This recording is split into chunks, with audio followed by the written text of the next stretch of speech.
Minggu, tanggal 28 Maret tahun 1830, kehangatan Lebaran masih menyelimuti Magelang yang riuh.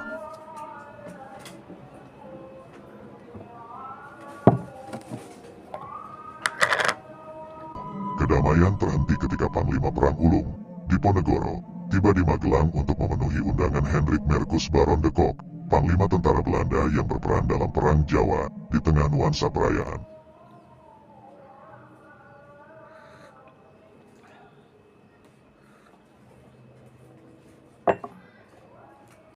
Pertemuan ini menjadi babak baru dalam kisah sejarah yang sangat intrik.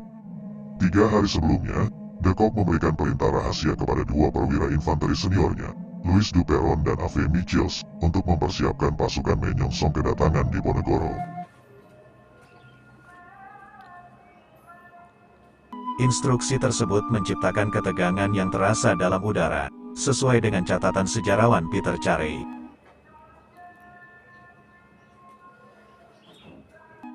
Menurut Carey, ketika Diponegoro tiba di tempat pertemuan di rumah Residen Kedu, suasana menjadi tegang. De Kock didampingi oleh Residen Kedu Falk, Letkol Roes, Mayor FVH de Stuers, dan penerjemah bahasa Jawa, Kapten J.J. Rufus. Di pihak lain, Diponegoro didampingi oleh 3 putranya, penasihat agama, 2 punakawan, dan panglimanya, Basah Mertanegara.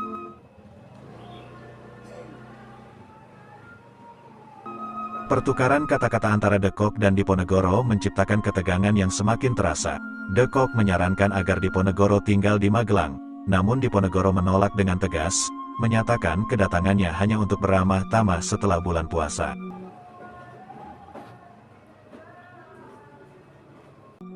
De Kock, dengan nada serius, menyampaikan niatnya untuk menahan Diponegoro agar masalah yang terjadi dapat segera diselesaikan. Diponegoro, dengan tenang, menyatakan bahwa dia tidak merasa ada masalah dan tidak memiliki niat buruk terhadap siapapun.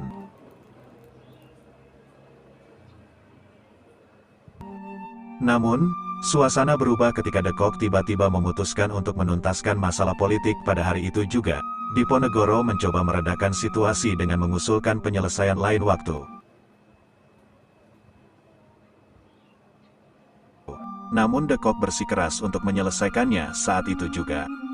Ketegangan mencapai puncaknya ketika Diponegoro menyatakan bahwa dia tidak takut mati, tidak akan menghindari pertarungan, dan tidak bermaksud menghindarinya.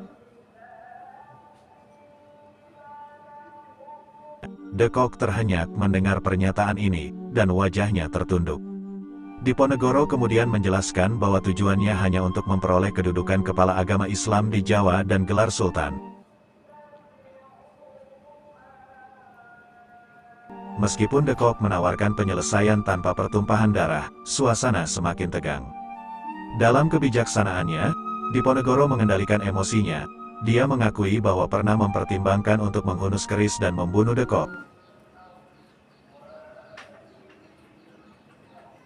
Tetapi pada akhirnya memilih untuk pasrah kepada takdir. Sebagai tanda akhir perundingan, Diponegoro meminum secangkir teh, beranjak keluar, dan menuju tanah pengasingan dengan kereta kuda Residen yang telah menunggu.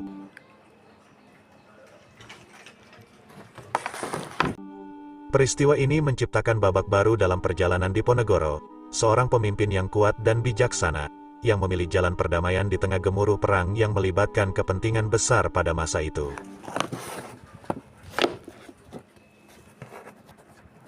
Pada tanggal 8 Januari tahun 1855, tirai perjalanan hidup Pangeran Diponegoro ditutup di tahanan pembuangan di Makassar. Episode akhir pemimpin utama Perang Jawa ini menjadi tontonan yang penuh keikhlasan dan kejujuran, menceritakan kisah kepahlawanannya dengan warna yang kaya.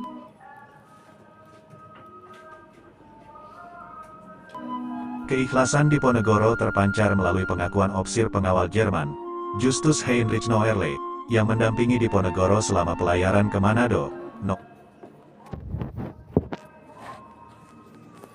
Noerle, yang bisa berbahasa Jawa, mencatat obrolan mereka di atas korvet Pollux. Diponegoro disebut dengan hormat sebagai Kanjeng Tuan Pangeran. menandakan hubungan persahabatan mereka. Dalam percakapan mereka, Diponegoro berbagi tentang misteri hidup dan perjalanan roda nasibnya.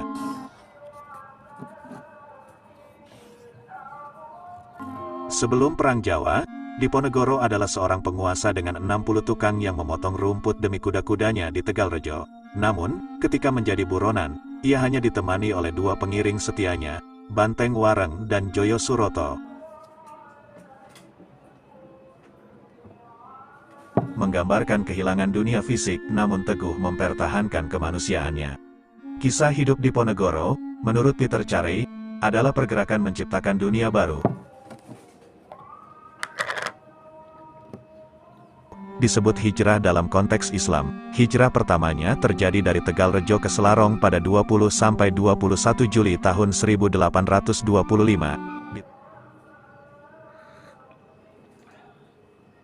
Ditangkap oleh Jenderal de Kock di Magelang pada tanggal 28 Maret tahun 1830. Diponegoro memulai masa seperempat abad sebagai tahanan dan buangan di Fort Nieuw Amsterdam di Manado. Tahun 1830 sampai tahun 1833, dan Fort Rotterdam, Makassar, tahun 1833 sampai tahun 1855.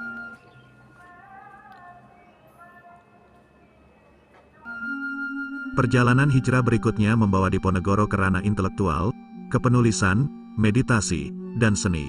Kreativitasnya tumbuh dengan menghasilkan autobiografi, Babat Diponegoro, dan mengembangkan keterampilan kaligrafi dalam gambar-gambar diagram mistis serta menyalin Al-Quran. Transisi ini disebut sebagai ketenangan, keikhlasan, atau kepatuhan sang pangeran yang tak tergoyahkan, menciptakan emosi yang Diponegoro gambarkan sebagai emas yang dihanyutkan air, lir mas kintaring toyo.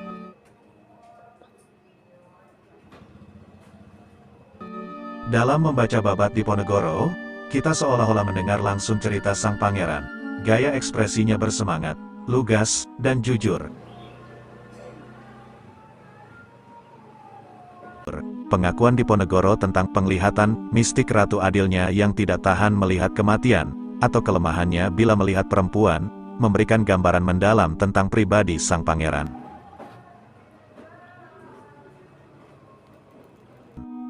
Diponegoro menjalani takdirnya dengan kemuliaan kegagalan, sebuah konsep mirip dengan tradisi samurai Jepang, meskipun mengetahui bahwa idealismenya untuk menjunjung tinggi agama Islam di seluruh Pulau Jawa, tidak akan berhasil. Diponegoro tetap setia kepada tujuannya.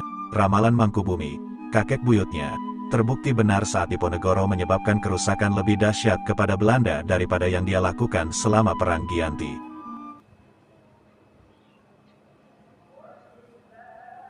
Kehidupan Pangeran Diponegoro yang penuh perjuangan dan kebijaksanaan menjadi warisan berharga bagi sejarah Indonesia, sebuah cerita yang tetap hidup dalam ingatan kita.